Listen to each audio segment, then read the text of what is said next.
Right. Well, thank you, Elisa. Pleasure to be here today and chatting with you about all things ESOP. And as Elisa mentioned, we'll certainly have some time at the end for questions. This is going to maybe fly a little high level, and we can get into the weeds kind of with further questions. But just a little background, Principal is the #1 provider of ESOPs in the country. We've got about 1,200 ESOP as our clients.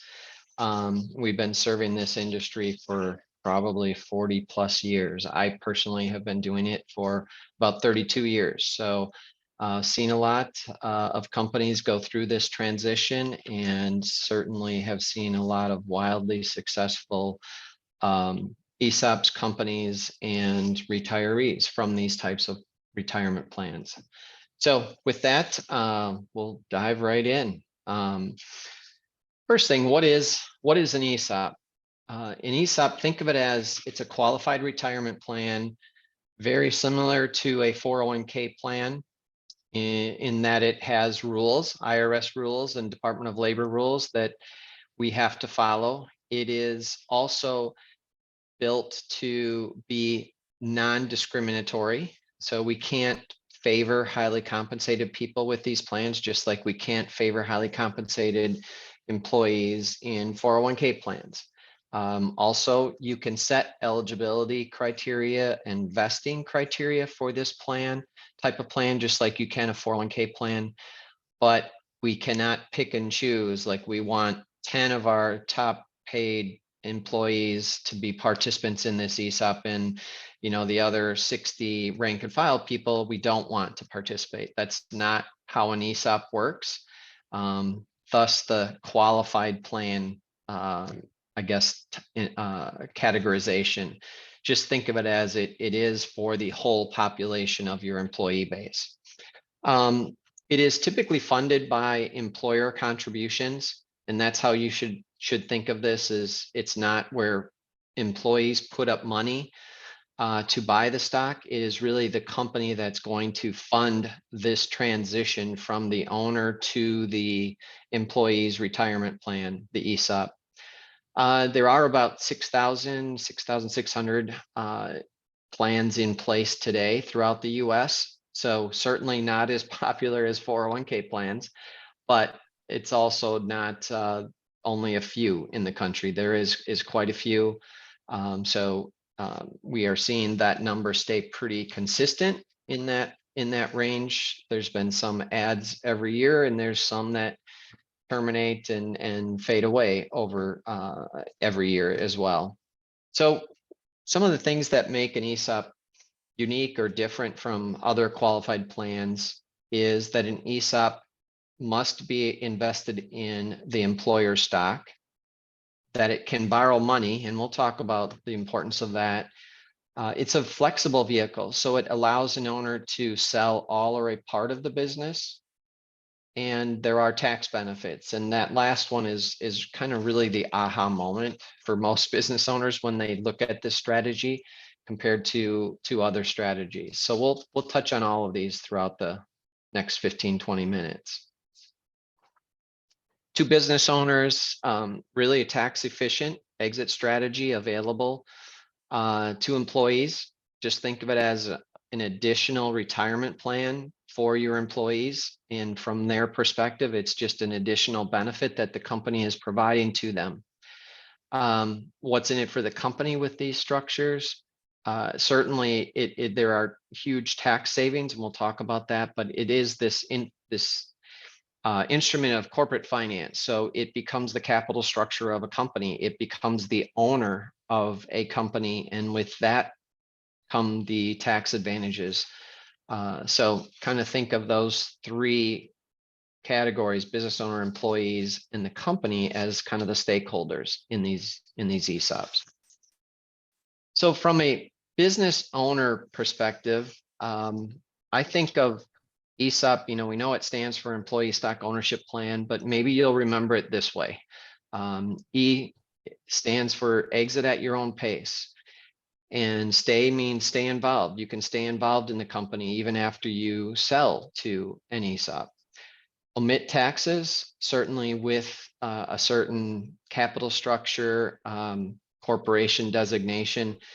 Most ESOP companies today are omitting taxes. They're not paying any federal income tax, and most are not paying any state income tax.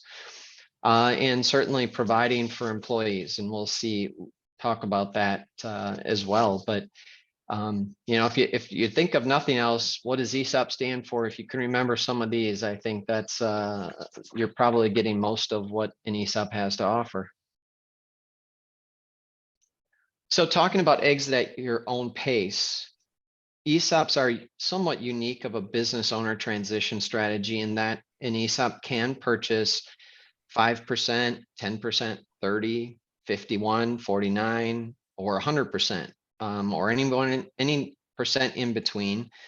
Sometimes we'll see companies, owners sell a minority stake initially to kind of dip their feet in the shallow end of the pool first, and then maybe 5 years down the road, they sell the other ownership stake to the ESOP. So it can be in stages. We certainly see the most common approach being going from 0 to 100% ESOP owned. So an owner sells all of their ownership to the ESOP at one point in time. And that's really to get the tax advantages that we're going to talk about. And also, it's not free to put these plans in place and to execute these steps to an ESOP transaction. So companies will certainly factor that in to determine how many times they want to transact with the ESOP. It is an opportunity for a business owner if they do want to sell part of the business or even all of the business, but they kind of want to separate their ownership with the company from their employment with the company. So kind of think of that owner, usually those hats are worn at the same time and they are taken off at the same time. But we like to see owners look at this ESOP strategy as a way to exit your ownership role with the company, but perhaps you still want to stay involved, or the owner still wants to stay involved with the company. They still want to be on the board. They still want to be the CEO. They still want to be running the company because that's what they enjoy doing. But they just have taken some risk off the table and they've started their transition with this ESOP. So it is a way for an owner to stay active in the business even after they've sold, which is pretty uncommon with other ownership transition strategies. And when we talk about stay involved, the participants, really the owner, if they stay employed, they're going to be a participant in the ESOP in most situations. But just think of the participants themselves, the employees. They are not the real owners of the plan. They are of the stock of the company. They are beneficial owners. It is the ESOP trust that owns the stock technically. And so the participants, the employees, are beneficiaries of that trust. But the key point there is this trust that owns the stock. The trust also needs a trustee, someone who is going to look over that trust and operate that trust for the benefit of the beneficiaries, for the benefit of the employees, the participants. But that trustee, sometimes that trustee is an institution that acts in this area within the ESOP industry.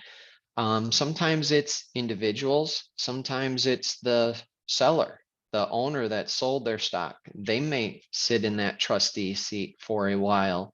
So that's what we mean by the owner could sell all of their stock, but really stay involved, heavily involved, if they are not only the chairman of the board or chairperson of the board, but also the CEO of the company. They could also be the trustee of this ESOP. And in essence, that trustee still controls the vote for the board of directors and things like that. So even though the owner has sold, they can still be heavily involved.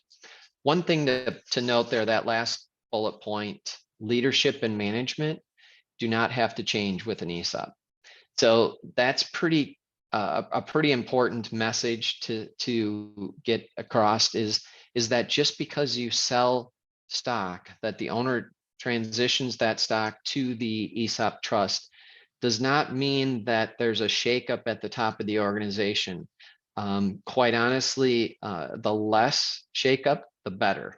And it is certainly, this company is still going to be governed like any other company. They're going to have a board of directors, and the board's going to appoint leaders of the company, and those leaders are going to appoint managers and to execute the plans. And those positions don't change just because we have a different owner in the ESOP. So that's very much status quo for the most part when we look at leadership and management. Now to the the emitting taxes. The main benefit that a lot of sellers hear about relative to ESOPs are that if they sell to an ESOP, they can defer the capital gains tax on the proceeds of that sale. And that is absolutely true. We'll talk about that in a moment. Some of the other tax benefits, not only interest payments, but also principal payments on debt that is incurred as a result of this transaction, would be deductible to the company. And then as well as dividends are deductible if certain things are met. So there's a couple of tax benefits there. First one is definitely seller focused. The other two are company focused. We're going to spit through a couple of those. Speaking of that capital gains deferral of tax for the business owner, that is only available as we sit here today for C Corps, although the law has changed and S Corps will be able to offer that benefit to business owners that sell to an ESOP of that S Corp at some point in the future. I think it's 2028, but it's only to a certain degree for an S Corp. I can't recall exactly. I think it might be up to 30% of the proceeds. But just know that in today's world, with today's tax law, it's just a C Corp benefit to that owner. If they sell their stock to an ESOP and the company is a C Corp, they can defer the capital gains tax on the proceeds. We talked about the loan principal payments and interest payments. That's both available for S and C Corps. And then this last one, this is, like I said, the kind of the aha moment. Reducing taxes at the corporate level, and that's really just an S Corp opportunity. Aside from the deductions that a C Corp gets, there's certainly more of a tax benefit in an S Corp environment because of the pass-through structure, and we'll talk about that with an example shortly. So here's the deferral, an example for that deferral of the capital gains tax. So we just assume that comparison that the seller sells to a third party and it's a $10 million sale. They're going to pay long-term capital gains tax, 2.38 million. So their net proceeds are going to be, 7.62 million. If they sell to an ESOP, that capital gains tax, assuming that the ESOP owns at least 30% of the stock, so the owner sold more than 30%, the ESOP, and that the company is a C Corp again, but there is no capital gains due to the IRS on the proceeds of that sale. But, and this is a strong but, the owner has to reinvest the proceeds.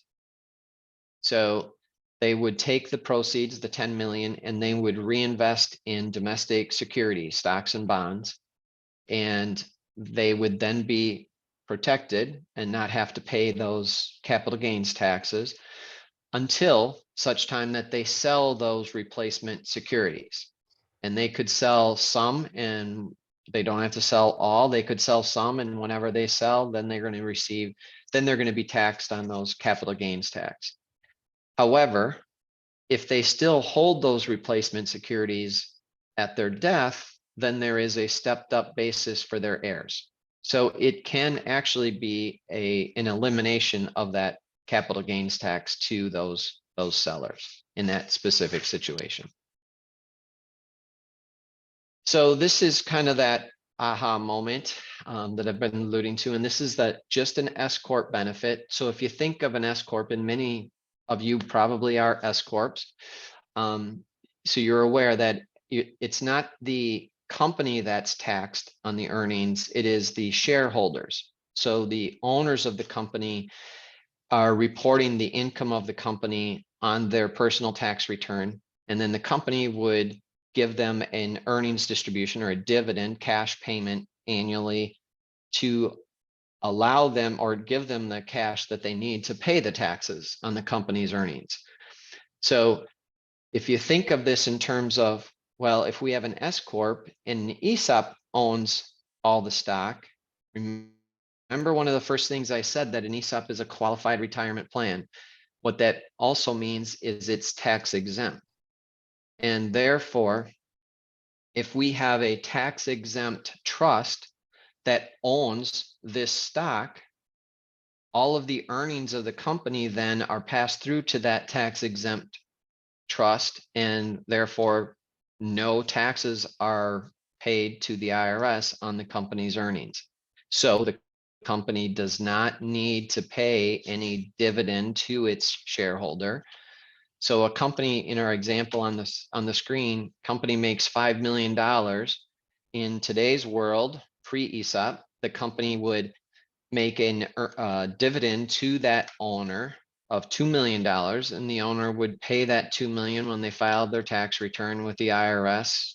They'd pay that $2 million to the IRS. The company's left with $3 million of net after-tax cash flow. But if you plug the ESOP in as the shareholder, company makes $5 million, no taxes owed to the IRS. So the company doesn't need to make a $2 million payment to the ESOP trust. So the company makes $5 million, the company keeps $5 million. So that's a $2 million cash flow enhancer to the company, just because of this capital structure that a company doesn't have today with just a normal business owner. So that's how we can say that most of our clients are 100% ESOP owned S corps, and therefore they are not paying any corporate, any income taxes to the federal government or in most cases, state government. So it's pretty powerful when we start talking about this as a strategy for companies, and why, I mean, it's one of the most important reasons why we see ESOP companies outperform their peer industry companies that are not ESOP owned. It's pretty tough to compete with this kind of fact pattern, especially if you're kind of in the construction industry or you're doing any sort of bidding for projects. You can imagine that a company that's not paying any taxes can bid a lot lower than somebody who is paying taxes to return the same positive cash flow to the organization. So just wanted to make sure that you kind of got that aha moment there. The last letter in ESOP is providing for those employees. And when we think of what does an ESOP do, it certainly is an enhanced retirement plan for the employees. Typically, companies will not terminate their 401k plan just because they've put an ESOP in place. They may stop the employer contribution to that 401k plan, but only because they are really providing an enhanced employer contribution to this ESOP. In that second bullet point there, the typical annual benefit level is about 8 to 15% of a person's pay. That's what they receive on an annual basis, on average, in ESOPs across our client base. Some companies are well north of that. I worked with a company here in Wisconsin, and the average account balance is over 1.5 million for a 500-person company. That's the average account balance in their ESOP. So these plans are definitely providing an enhanced retirement package for the employees of these organizations. And it does, the third point, it does tie people to the company. Certainly there's all sorts of analysis done, studies done, where companies that have an ESOP have been shown to outperform their peers who do not have an ESOP. And business owners who have implemented an ESOP in their company have said that it has been beneficial to the company. And I think part of that is because you've got all the employees then acting like owners, because everything that the company does and its success is dropping down to the bottom line of their account balance in this ESOP. So they benefit by everything that they do on a day in and day out basis. And if they know that and understand it, excuse me, and start to see that in their account balance in the ESOP, and they see the stock value growing over time, they kind of get the fever, if you will, and they start acting differently, and they will perform at a higher level. So you kind of put that all together with the tax benefits and this last bullet point. I think just ensuring that, hey, it's not a guarantee that this company is always going to be independent.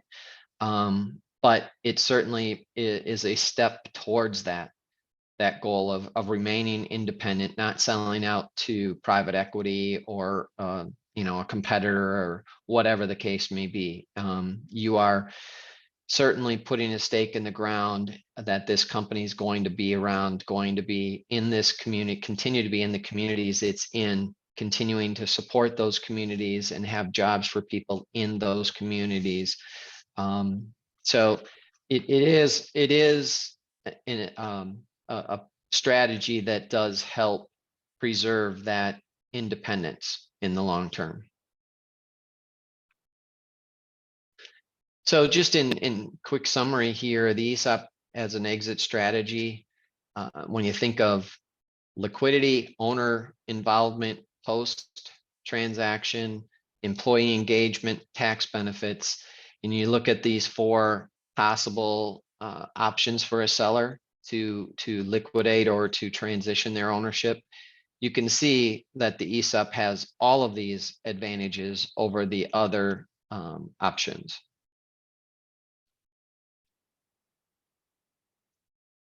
So an owner can certainly implement this ownership strategy succession.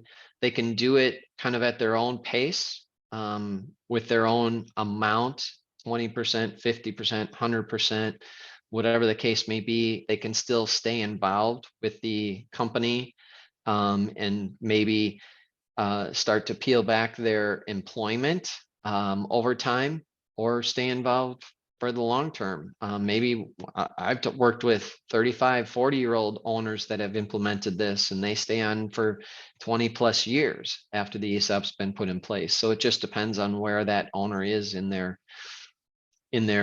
life, and how close they are to actually stopping work or retiring.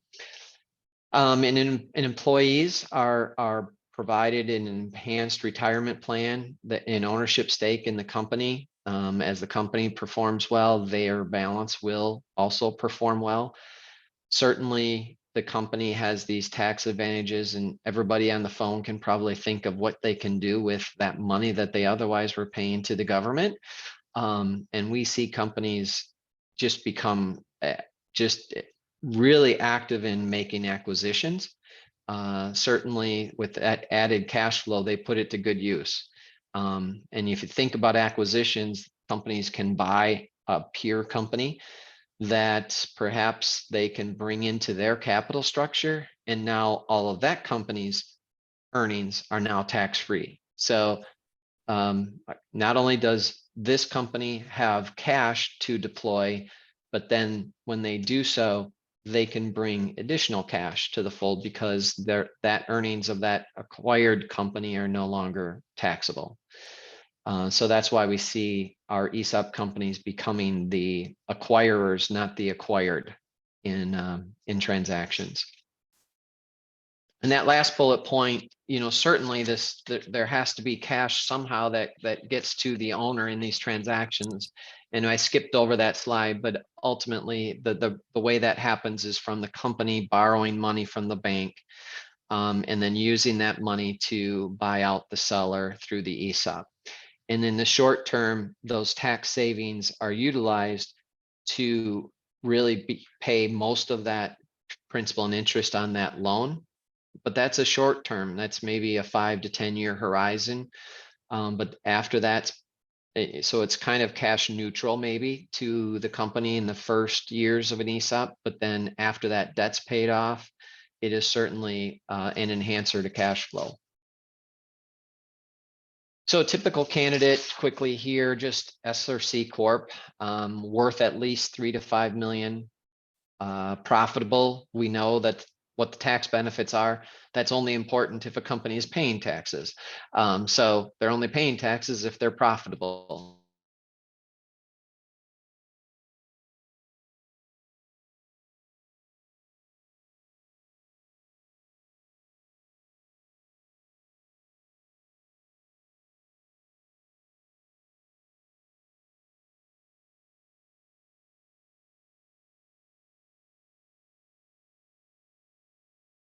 It's an owner that's looking for an ownership succession strategy. We know those other options are out there, but this ownership succession strategy can fit any owner that is a family business. It's that even a company that has multiple owners, could be a young owner, could be one that's nearing retirement. But what they all have in common is they kind of want to repay the employees. The employees have been instrumental to that company getting to where it is and growing the company to where it is. And the owner wants to give back to those employees, and they don't need every last cent out of the company to go into their own pocket. Certainly they are going to get paid for their company, but going forward, it is going to be something that the employees are going to benefit from versus private equity or some other competitor, strategic buyer, or whatever the case may be. And just lastly, just when you go through an ESOP transaction, there's a lot of steps and a lot of different advisors. Just know that it's not something that's going to happen in a couple of weeks. It generally takes 4 to 6 months from start to finish. There are other advisors that are involved, legal attorneys. There's that trustee that I mentioned. Even though the owner could be the trustee, once the plan's in place, the owner cannot be the trustee at the transaction. So they are the seller, the owner's the seller, the trustee is the buyer. So we need two parties to be in that transaction to make sure it's a good faith transaction. And then a valuation firm. That's another advisor that the company is going to have to engage to value the company, to determine what it's worth and to determine how much the ESOP is going to pay for the company, and also determine what the benefits are accruing to participants. So when they do leave, they're going to get paid their benefit under the plan. Hey, So John. that's really it. Hi, John. It's Mike Smoots. Can you hear me? Yeah. Yep. You bet. We've worked on a couple of these plans for the audience, FYI audience. I work with Clint Nelson at Qualified Plan Advisors.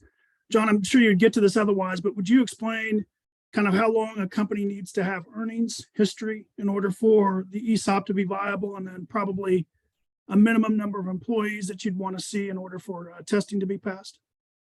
Yeah, so the employees, that was the 25 to 30 minimum employees.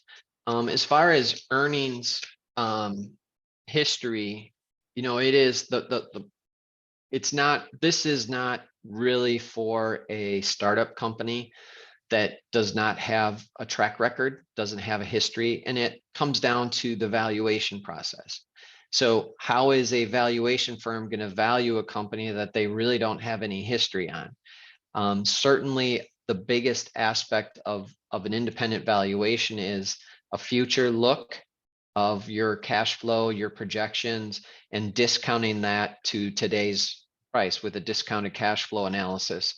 And that's part of that analysis, but they are going to, I'll say, gut check your projections based on what you've done historically.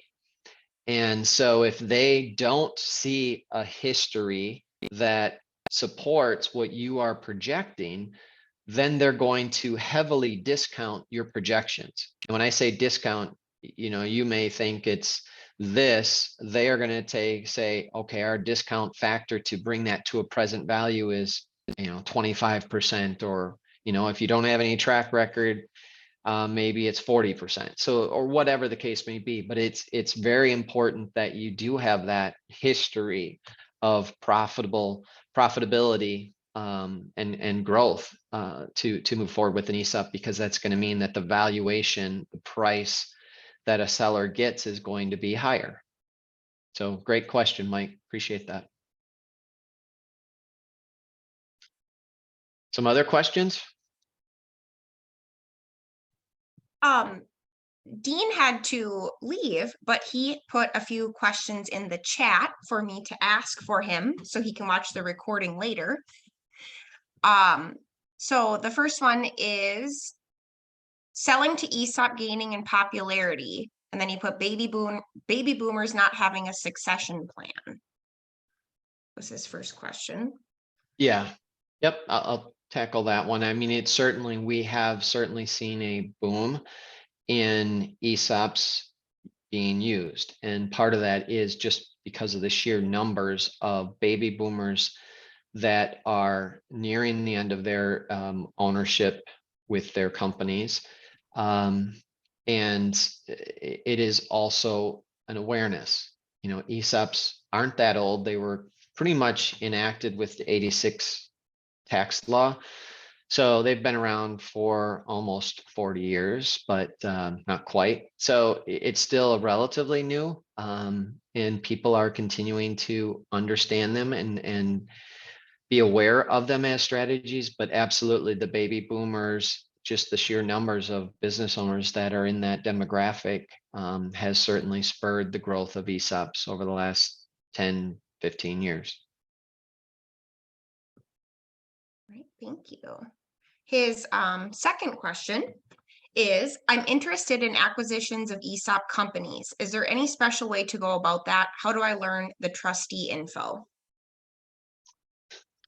Yeah, so a company that, it's an interesting question. If I understand it correctly, so it's really a fact pattern where a non-ESOP company wants to acquire an ESOP company. Is that what I'm hearing in that question, Elisa? I think so. Yeah. So I don't see that very often.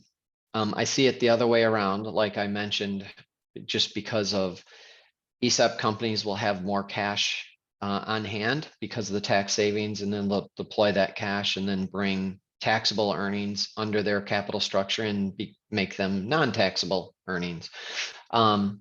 Do we see ESOP companies be acquired? Yes, generally by private equity firms. It's not too often that I will see an ESOP company acquired by a non-private equity. It does happen, but it is generally going to happen at a significant increase over what the company has been valued at. So that's the part that why an ESOP helps a company stay independent, because think of the owner. The owner is the trustee, and that's maybe what Dean was getting at. And the trustee is looking out for the best interest of the participants. So the only thing that trustee is concerned with is the financial impact to the employees. There is no emotion. There is no fire sale because I've got a divorce type of arrangement or anything like that. It is purely financial for that trustee to determine, is this a good offer and should we sell the company? And for a trustee to generally get comfortable that being acquired is going to be better than staying an ESOP company, they are going to have to see a significant increase to their participant balances in the plan. And generally that's a 2 to 3 times factor times the current price that the company's been valued at.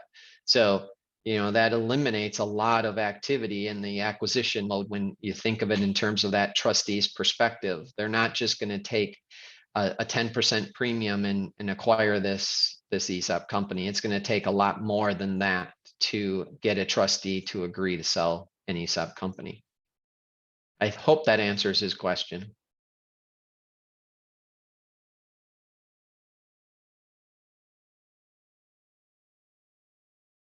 Any other questions?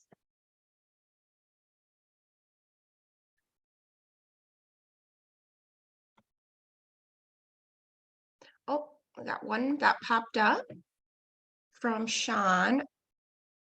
What is involved in maintaining the ESOP annual cost once it's established? I think that's what it's supposed to. Yeah. So, yeah, and I'll start with kind of what are the costs to put an ESOP in place. So people are usually surprised by this, but think of it in terms of what would you pay an investment banker or business broker to sell your company? Generally, it's, can be several $100,000, usually a percentage of the value of the company. An ESOP isn't any different. Just because it's a retirement plan, it in essence is a sale of the company. So there's a lot of legal documentation, and I mentioned the valuation and the trustee roles.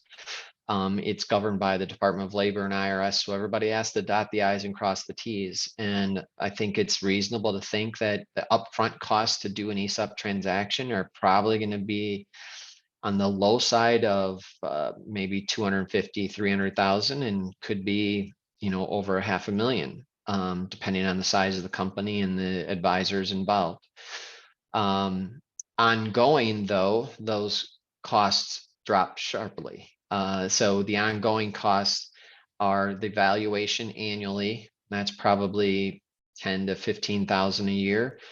Administration, record keeping, that's probably, think of it in terms of, I'm saying 100-person company is probably $8,000 to $10,000 a year. And then you've got some legal fees, but those are as needed. You probably budget a couple of grand a year for those.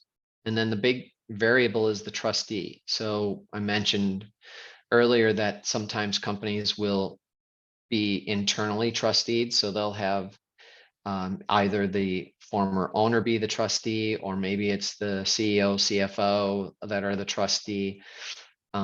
That's okay. There is some responsibility and not to be taken lightly.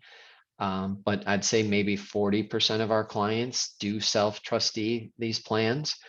But if they don't self-trustee and they engage with an independent trustee, that cost is probably in the neighborhood of 35 to 50,000 a year for that independent trustee to be sitting in that seat.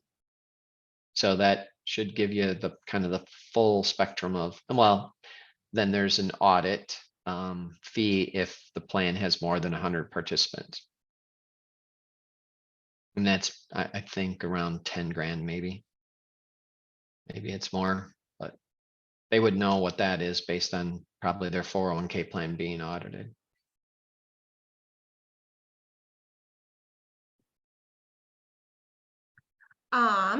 So we have another question. The process for if and when an employee leaves the company, stock is purchased back by the ESOP or? Yeah, so the obligation to liquidate that person's stock in the ESOP rests with the company. There is no public market. This is a private company, so the company does have that legal obligation to create the cash for that liquidation. And whether they do that by making a contribution to the ESOP, which is deductible, but sometimes doesn't matter because the company's not paying taxes anyways. But anyways, it's a contribution to the ESOP. Then the ESOP would use that cash to purchase the stock away from that terminated participant's account, give them the cash, then the plan can pay them cash as a distribution. And that distribution can be rolled over, just like a 401k distribution can be rolled over to an IRA for another 401k, any other type of other retirement plan. So just like a 401k distribution can be, but it is the company that's going to provide that liquidity. And oftentimes we will see ESOPs via their plan design, either or delay distributions until that person has been gone for up to 5 years. And then once they start, they are paid in installments over 5 years. That's the maximum that an ESOP can delay payments. But the reason for those delays is really to help the company plan for that cash flow need that they need to come up with.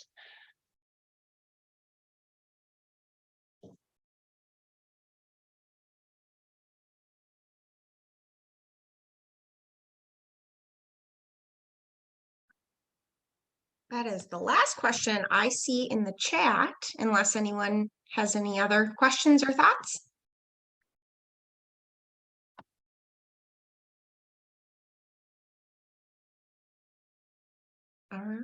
Thanks, John. Yeah, you bet. Yes, special thanks to John and Clint for helping us get this coordinated. And like I mentioned, we did record the session today, so please feel free to reach out. I can get you a copy of our link, and it'll also be on our association websites as well under past events. So hope everybody has a great day. Thanks, everyone. Take care. Thanks, John. Bye.